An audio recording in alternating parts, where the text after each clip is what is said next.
What is going on, everybody? Welcome back to another episode of Sloppy Saturdays. And today, as the transfer portal wraps up, we are going to talk about the dark side of college football, the dark side of the NIL and transfer portal, who is really hurting by this new age of college football. Now, we have said to you guys over the last 2 years that this podcast has ran, overall, the NIL and transfer portal is a good thing for college football, giving players maximum flexibility to do the best for their development and their career and not be hard-pressed for money as, again, now with NIL, people are making a significant amount of money. And with the transfer portal, you don't got to sit out a year anymore like you used to. If you got messed up by a bad situation that wasn't what you thought it's going to be, or if a coach left you that you committed to, you could transfer right out the next year. Overall, these are good things for college football, and it is better than it once was. It levels the playing field, and again, it does the best thing for the player's development, does the best thing for the player's career. You're getting more polished players now at the pro level. The one thing we have said, though, constantly, time and time again, this transfer portal NIL era could be better. It is a little loose, and there are rules and regulations that we have to tighten up on. Also, what we have said constantly that we are going to get into in this episode, what quarterbacks is this hurting now, this NIL and transfer portal era? It is hurting the recruits coming out of high school because now you are having more people than ever stay in college football for a fourth, for a fifth year coming out, and you have these now programs not prioritizing development. When you look at the national championships the last 2 years in this new age NIL era, look at the teams in the national championship. When we talk about a Notre Dame last year, what did they do? They got Riley Leonard for 1 year, a guy that stood in college football, showed that he could play in a Power 4 conference. They got a guy ready for his last year going into NFL and rent him for a year. He gets them to the national championship, goes into the NFL. Look at the other side, Will Howard. They didn't move on Ohio State with a complete 5-star QB. We know they're an elite program. They didn't want to go for a 5-star QB. They got a guy that's proven that he's ready to play in college football, put meat on the table at Kansas State, a resume. He takes over an Ohio State program for 1 year, leaves. Look at the two programs in the national championship this year. Indiana, they had a Curtis Rourke. Then they say, hey, let me get a Fernando Mendoza. This guy wasn't a 4 or 5-star. He was a 3-star. But he showed that he could play in the Power 4, and he showed if you put a better supporting cast around him, you could elevate his game and he could take you to a national championship. They didn't go for a complete 5-star developing. Then when you look at the other side, Miami is truly showing that they don't care about developing a player for 2 or 3 years. They have 3 different quarterbacks in 3 different years. You look at Cam Ward last year. He was great. He ended up being the first pick in the NFL draft. Again, not a guy that was a 5-star by any means. Then you look at this year, they get a Carson Beck, a little different from the other 3 programs we mentioned. He did play for a big program. He was a highly rated recruit. But they have him now for only 1 year that he took them to the national championship. And now next year, who do they got? They got a Darian Mensah that they're going to rent for another year as well. So now you are seeing programs saying, hey, I'm going to get a new quarterback every year that we know that's shown that they could play in the Power 4. Maybe they didn't play for the best program. Maybe they didn't have the biggest stars next to their name. But we know what they could do for us right now and that they're ready to play in the sport of college football. My issue is right now with college football, if you're a recruit coming out of high school and you're not a complete super graded 5-star, if you're not a quarterback like a Bryce Underwood coming out number 1 in the class getting $12 million, or if you're not a Julian Sane, again, a guy that had a 98, 99 quarterback grade coming out, if you're not a DJ Lagway, Dylan Raiola, these guys that are complete 5-stars, you're not going to be guaranteed an opportunity by any means going to these elite programs. If you're a 4-star, like the 2 quarterbacks we were going to mention in this video, a Jayden Davis and Aaron Noland, if you're a 4-star with a 94, 95, 96 grade, you're a top 10 quarterback in the class. You're not guaranteed by any means to start for an elite program that you commit to.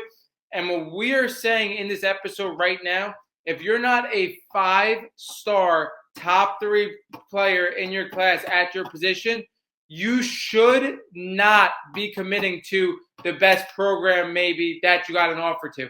Because, yeah, an Ohio State or a Michigan will give you that offer, but they're not going to guarantee you a pathway to start by any means. they're either going to start a complete 5-star or they're going to start a guy that's maybe a 3-star that put 3 years on tape that we know are ready to play in college football right now. So again, we're going to talk about the stories for both Jayden Davis and for Aaron Noland, how guys like that are being the hamsters, the test dummies in this new age NIL era. And just like how last year we talk about how Nico Iume-Ulava made a huge mistake that people should sit back and learn from, we're going to talk about how Jayden Davis and Aaron Noland made tremendous mistakes as well that you should learn from. If you're a 4-star at this point and you're, again, like I said, between a 93 to 96 grade, you should not be looking for the top elite programs, even though they will offer you to commit to. You should be looking at maybe a Power 4 program that gives you a pathway possibly to start, but again, isn't the Ohio States, the Michigans, the Alabamas. Because we're even looking at now with certain guys like a Tavion St. Clair, who is a complete 5-star. He's not going to start next year or second year. He's going to have to wait for his 3rd year possibly if Ohio State guaranteed him that pathway to start. And when you look at a Keelan Russell at Alabama, top 3 quarterback in his class, complete 5-star, he's going to be fighting to start against an Austin Mack next year, still not guaranteed to start his 2nd year. If you're a 4-star and maybe even a 5-star, I understand you want to go to a Power 4 program. You should still look at Power 4 programs. But you got to look at the program that's going to guarantee you pathway to start within the first 2 years. I don't think any freshman should really start right out of the gate.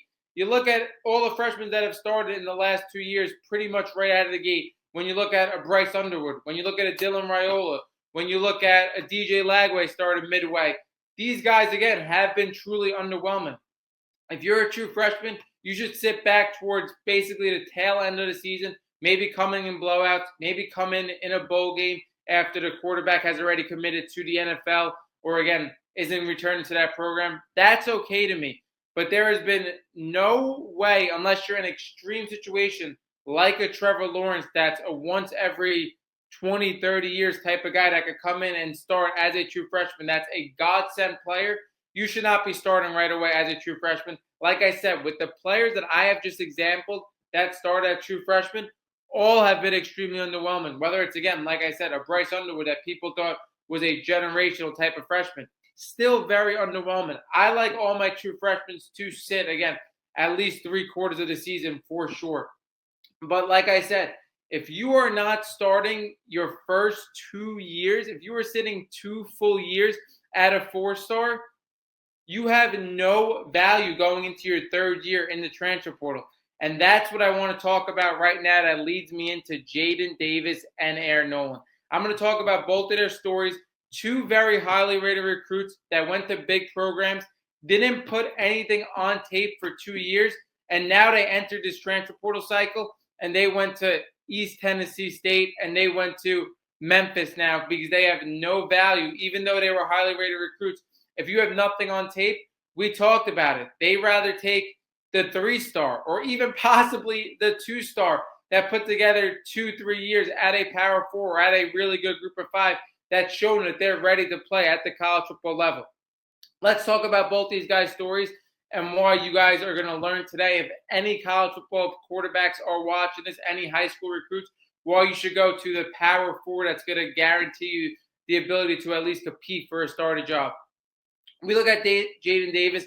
He was a 2-time Mr. Football for North Carolina. This is a guy that was a 94 grade coming out of high school.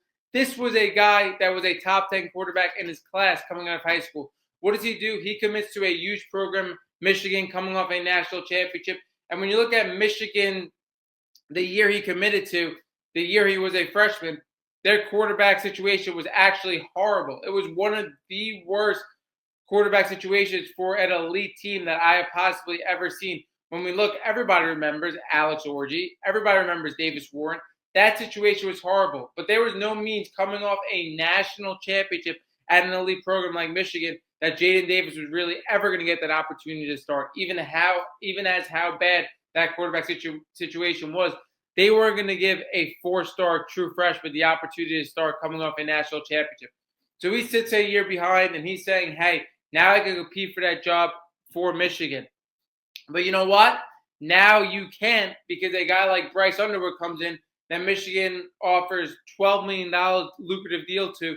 He's a complete 5-star, number 1 quarterback in his class. Now he's got to sit another year where he had virtually no chance to ever start the season.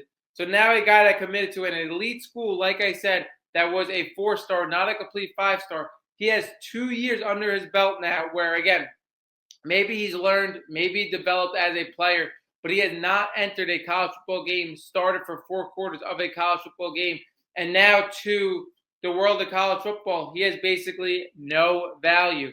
Because, again, he hasn't shown anybody anything, and he isn't a 99, 100 grade where a big program school, a Power 4, will take a chance on him. What happens to Jayden Davis now? He has to enter a mid-major because he put nothing on tape. He enters at East Tennessee State. Again, who knows what's going to happen from him here on out. I still believe the guy has the talent to be a good quarterback in college football. But, again, he has to absolutely tear it up to get another shot at a Power 4. He put himself in a horrible spot. We are also going to talk about Noland as well. Noland, a guy graded even higher than a Jayden Davis, a guy that's a top 7 quarterback in his class, a guy that has a 96 rating, pushing a 5-star. This is a guy that's even more physically capable, has more physical gifts than a Jayden Davis. What does he do? He goes to Ohio State initially, the best program that offers him. But that's not the best spot if you're Noland because, again, he had to back up Will Howard. He had to back up a Julian Sain, who came in late, I believe, after him. That's a complete 5-star. You had a Lincoln Keenos in that room. This guy was the 5th quarterback on the depth chart as a 4-star with a 96 grade. Why would you go to a spot where you're the 5th quarterback on the depth chart? You have no chance of starting at Ohio State. He realized that after his freshman year, and he goes to South Carolina, which I believe was a good spot for him because now he's backing up a quarterback in, I just lost my train of thought. Lenore Sellers, who has the same physical capabilities as him, the same type of play style and skill set as him, and he could, be the next guy for a South Carolina program that isn't an elite program, but a Power 4 program. He has the pathway to start this program. But what happens now?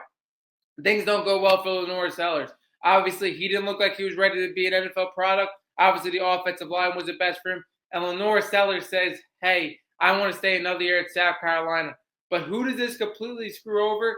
Noland. Now Noland, a guy with a 96 quarterback grade, has 2 full years in college football where he puts absolutely nothing on tape. Now what does Noland have to do? He doesn't have to demand for a lot of these Power 4 teams to say, hey, I want to take a chance at Noland after we've seen nothing of him for 2 years. He has to go now to Memphis to compete for a job this year.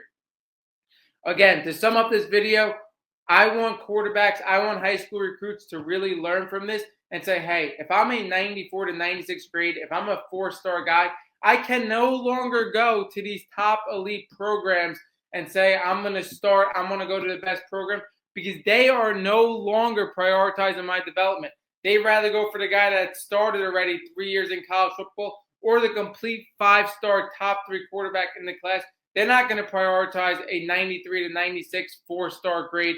I got to go to the Power 4 program that's going to give me the pathway to start in my first 2 years. Because if I don't start in my first 2 years, what's going to happen? I'm going to be pushed off to the curb. I have no value to these Power 4s anymore. And now I got to completely rebuild my stock when I was one of the best players in high school. I was a top 10 quarterback in high school.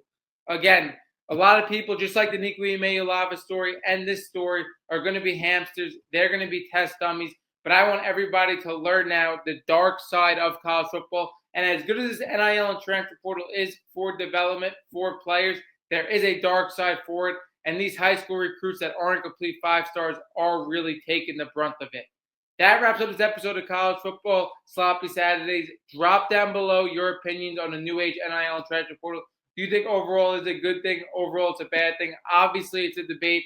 And drop down what you think for these high school recruits that they are, again, at the worst of it, because unless you're a true 5-star, you have no pathway to really start unless you go to a back-end Power 4.